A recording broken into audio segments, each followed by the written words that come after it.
So ribonucleic acids, the only major difference when you look at DNA and RNA, you can see that RNA is single-stranded and DNA is double-stranded.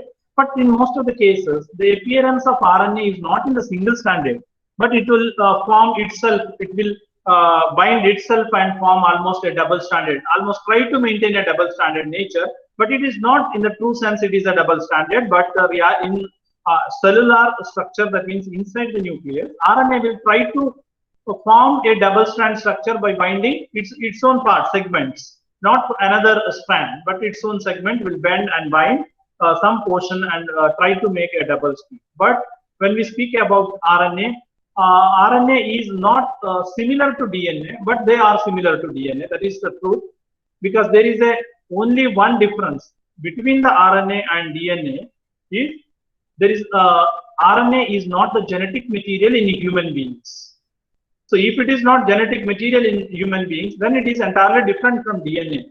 But chemical composition, if you look at that, so all those things are same. There is a nucleotide base, there is a phosphate, there is a what you call sugar, but the sugar is a ribose sugar instead of a deoxyribose sugar. In most of the cases, in DNA it is deoxyribose sugar, but in case of RNA it is a ribose sugar. So it is a ribonucleic acid. We'll see what is this RNA and all. So RNA is single-stranded. That's very important, and does not have to stay in the nucleus. That's very important. RNA is single-stranded and does not have to stay in the nucleus.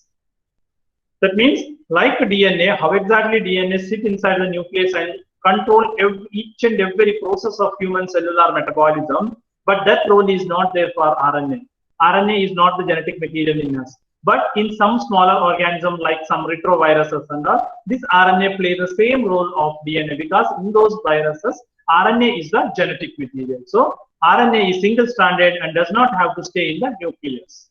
Next thing is RNA is not found in the chromosome because it does not carry the genetic code. However, it can read the DNA code and take the information out of the nucleus. That's a very important thing. RNA is not found in the chromosome. Don't get confused. There is no RNA in the chromosome, but it carries the genetic code which is there in the DNA, and it can read that and it can take that information from the nucleus to the cytoplasm where the protein synthesis is happening. So I could, if I am putting it in a very simple term, RNA will link DNA, that is the genetic material, and the final product, that's the protein. So RNA is the link between that. So whatever information is there in the DNA, it collects those information, and according to that, it will arrange the protein, so protein can work in a proper way as the instruction given by the DNA. So that's a very important thing in case of RNA. So RNA is single-stranded. It does not have to stay in the nucleus, but it is not found in the chromosome, but it carries the DNA code, that's the information which is needed for the protein synthesis. So it takes it out of the nucleus. So RNA main job is to build protein. So its main job is to build the protein. So protein building is done based on the foundation given by the RNA. So in the picture you can see there is a RNA. RNA always be mentioned with a single strand. There is a bases. So this base, all the bases are same except uracil. Uracil. In case of RNA it is thymine, but here it is a uracil base will be there. So that is only one difference in case of base, but sugar also there is a difference.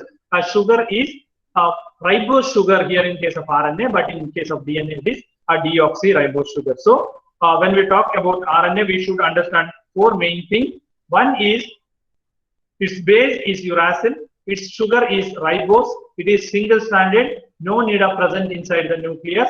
Its main work is to build proteins. Main work is to build proteins. We'll go further. We'll study little more about RNA. So if you look at inside the cell, you just open the nucleus, and somewhere here and there inside the cell, you can see there are three major kind of RNA. That is, one is mRNA, another is tRNA, another is rRNA. mRNA means a messenger RNA, tRNA means a transfer RNA, and rRNA means a ribosomal RNA. There are three major kinds of RNA in the human beings, or maybe in the any cellular system. That is mRNA, tRNA, and rRNA. We'll have a look on what is these RNAs, I mean the types of RNA. First one is mRNA. This messenger RNA. What is this messenger RNA? So this messenger RNA carries copies of instructions for the assembly of amino acid into protein from DNA to the rest of the cell. So it is a serve as a messenger. So what it carries, finally it carries what information, the coding strand information is there in the DNA. That means if you look at two strands of DNA, one strand is complementary to another strand. That means finally if you look at RNA, RNA is also a complementary strand to DNA. So you can, if you look at this picture, you can clearly see what is there here in the non-messenger, the messenger RNA, same information, the complementary strand will be there. But only difference is instead of T, there is a U. Instead of T, there is a U. So messenger information is a complementary information from the coding strand, but at the same time, T is replaced with U. So it acts as a codon or else what we call the base from where the DNA, the protein synthesis can happen. So it is called as a messenger RNA. So messenger RNA is a mirror image of the coding strand of DNA. So whatever informations are there in the coding strand of DNA will be carried by the messenger RNA. So same protein will be arranged. There should not be any mistake. If a single mistake can lead to a huge amount of impact on the genetic system or maybe the cellular gene expression. So that's why, there is one disease called sickle cell anemia. A single strand variation leads to a single amino acid change that leads to a problem called sickle cell anemia. So there will be a change in the shape. So the oxygen carrying capacity and other problem will appear in those kind of patients. So maintaining integrity of a genome is very, very essential for a messenger RNA. That's the work, main work. Messenger RNA is so important. But when we tell about messenger RNA, we cannot neglect tRNA or rRNA. All are important. All are has got its own significance in the genome decoding. So next RNA is a ribosomal RNA. So ribosomal RNA make up the majority of the RNA found in, or else majority of the part of what we call ribosomes. I hope you know what is ribosomes. Ribosome consists of RNA as well as a protein, which is there on the endoplasmic reticulum. That's what we call rough endoplasmic reticulum, RER, or what we call rough endoplasmic reticulum. So I hope you know it's found outside the nucleus. So this rough endoplasmic reticulum is loaded with this ribosomal RNA. You might be thinking, what is the function of this ribosomal RNA? So this ribosomal RNA is the one which is holding all those things together. One thing is integrity of ribosome. Second thing is initial linking between mRNA and rRNA, correctly placing mRNA in the ribosome to initiate the process of translation or to initiate the process of DNA synthesis. So all those processes are very important. So ribosome play a very significant role in structural and functional part of ribosomes. So it is called as a ribosomal RNA. So if you look at the ribosomal RNA with the help of a magnifying lens, you can see other things. There are 5S RNA, there are 16S RNA, there are 18S RNA, there are SNRPs, that means small nuclear RNA, then SNPs. So the SNOPs, SNPs, SNRPs, there are other number of RNA which are connected with a protein. So ribosomal RNA is not a simple RNA. There are other RNA like 16, 18S, 5S, 5.3S. There are other RNA along with ribosomal RNA. So altogether, what we call ribosome. So when we study about ribosome during the ribosomal, the protein synthesis, we will study little more about ribosomal RNA. But here we just go through what is ribosomal RNA. That's all. This is RNA which is found in the ribosome. The next thing is a transfer RNA. A transfer RNA or tRNA is a very important thing which connects amino acids. So this you can see in this picture, you can see there is a T shape which will carry the amino acid which is essential to synthesize the process. I will show you all how exactly the protein synthesis will happen through that animation itself in the future classes. So we'll understand better how exactly the things are happening inside the ribosome, in the top of a ribosome or else in the cytoplasm, because a DNA found inside the nucleus, RNA should come out from the nucleus to the what you call cytoplasm where the protein synthesis is happening.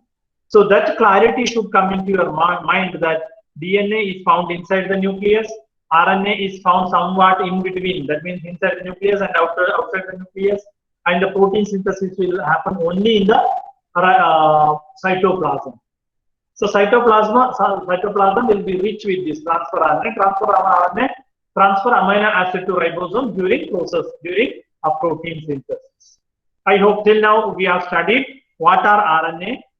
They are not found inside the nucleus or they are not found outside. So they are almost both the side it will be there. And their role is not, their role is perfectly fixed. And they connect between DNA and the protein. There are three kinds of RNA, mRNA, rRNA, and the tRNA. mRNA is called messenger RNA, which provide the message for the DNA, for the ribosome to synthesize the protein.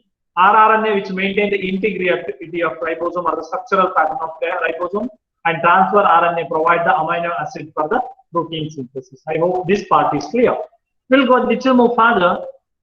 We'll know little more about transfer RNA. That's very important during the protein synthesis.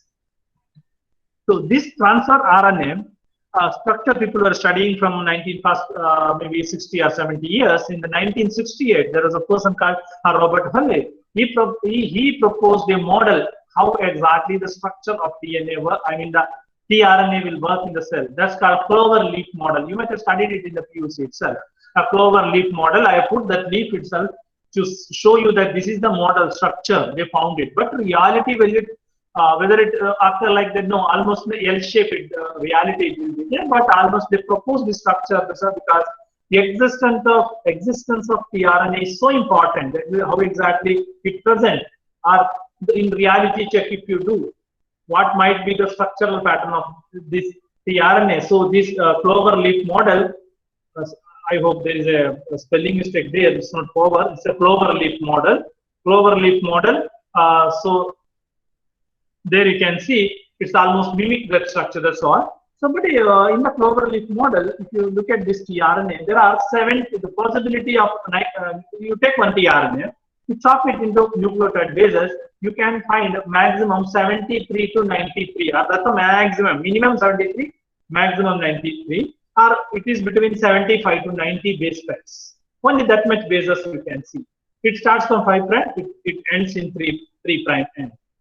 So, and if you see this, how this will form the structure, it is because of internal bonding. So, the single strand will form the bond and finally make this structure. In the 3 prime end, the important structure you can see, the 3 prime end, that is called amino acid binding site. That is ACC sequences will be there at the 3 prime end. From there, if you go in a clockwise direction, or from 5 prime end in a clockwise or anti-clockwise, any direction you can go in this structure and can explain. Any direction you go, you can take it from 5 prime end and you can go, or else if you go from 3 prime end, I'm happy, because where amino acid is bound, that is 3 prime end. Where nothing is there, that is 5 prime end. So if you are going from 3 prime end, the next loop, what you can see here, there are many loops. How many loops are there? 1, 2, 3, 4, 5 loops are there. In tRNA, there are 5 loops. One loop is the amino acid binding 3 prime loop, and next loop is T-Psi. You can see T-Psi loop. Yes. Why it is called T-Psi loop? It's mainly because there is a pseudo-uridine base will be there. Pseudo-uridine base, a T-Psi loop will tell a pseudo-uridine base. That's why that name is given. And if you look at the total nucleotide here, it is 7 nucleotides are there.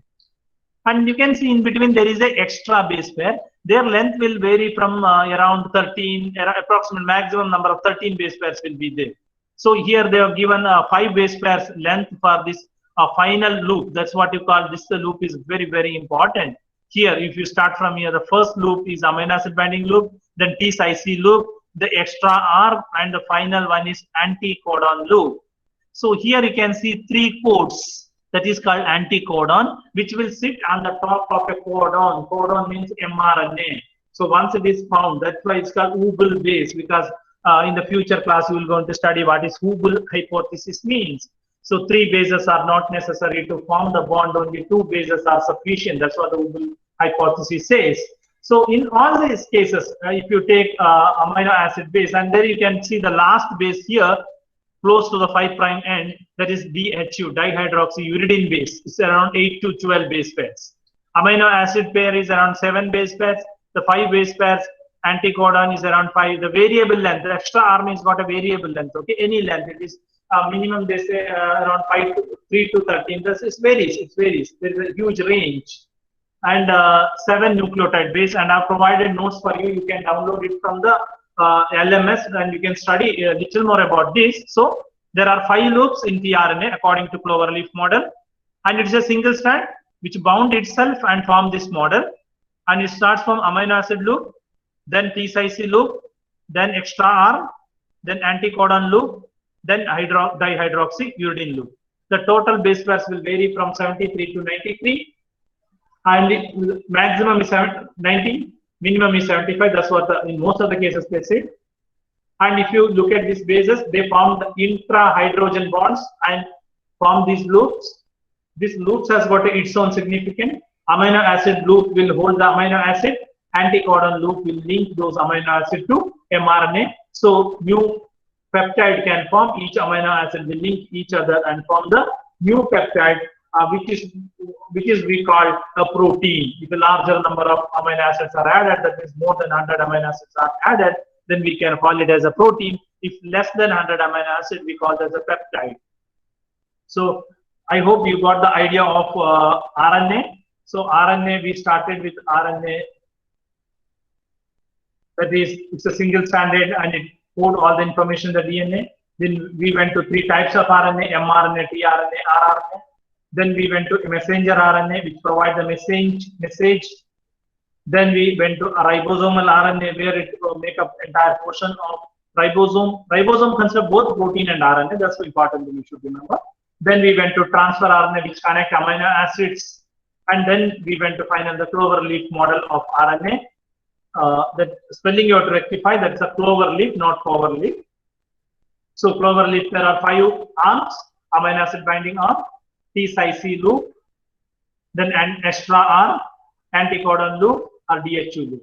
Or else you can go like this: DHU loop, sorry, amino acid loop, DHU loop, anticodon loop, extra R, T-cyc loop.